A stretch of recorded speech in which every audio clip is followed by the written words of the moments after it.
was measured now by the number of votes he wielded.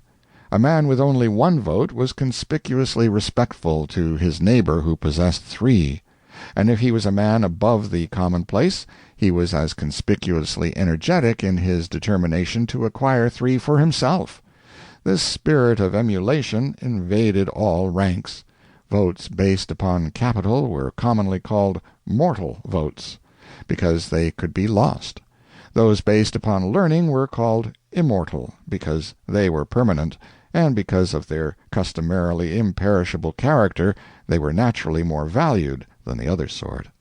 I say customarily for the reason that these votes were not absolutely imperishable, since insanity could suspend them. Under this system, gambling and speculation almost ceased in the Republic. A man honored as the possessor of great voting power could not afford to risk the loss of it upon a doubtful chance.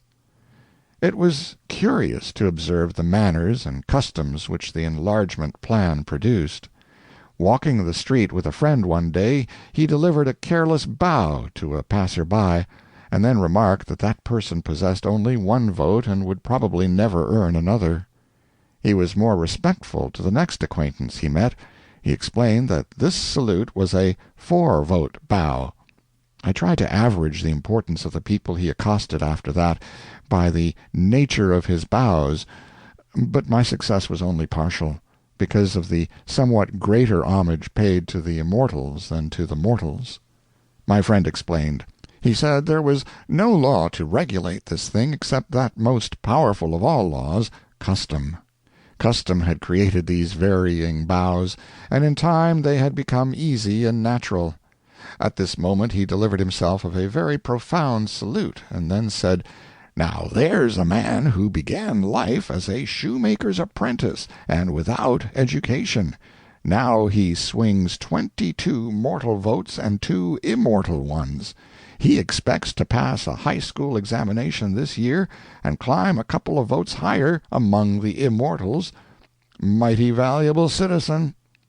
By and by my friend met a venerable personage, and not only made him a most elaborate bow, but also took off his hat. I took off mine, too, with a mysterious awe. I was beginning to be infected. "What grandee is that?" "That is our most illustrious astronomer. He hasn't any money, but is fearfully learned. 9 immortals is his political weight. He would swing 150 votes if our system were perfect." "Is there any altitude of mere moneyed grandeur that you take off your hat to?" "No.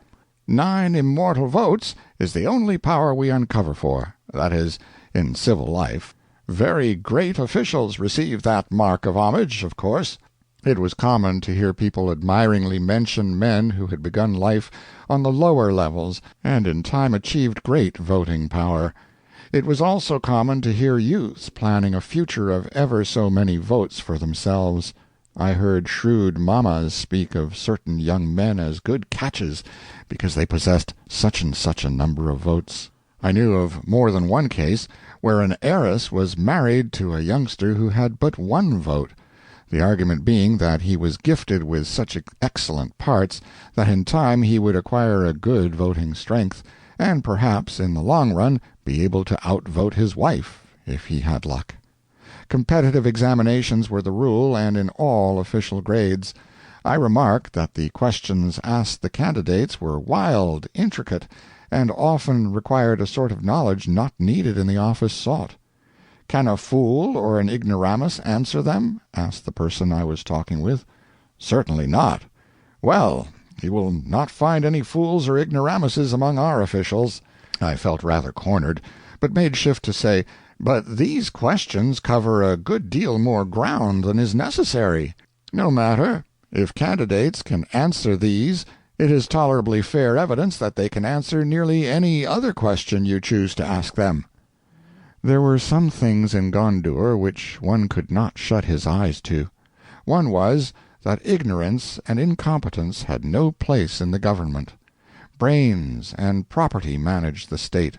A candidate for office must have marked ability, education, and high character, or he stood no sort of chance of election.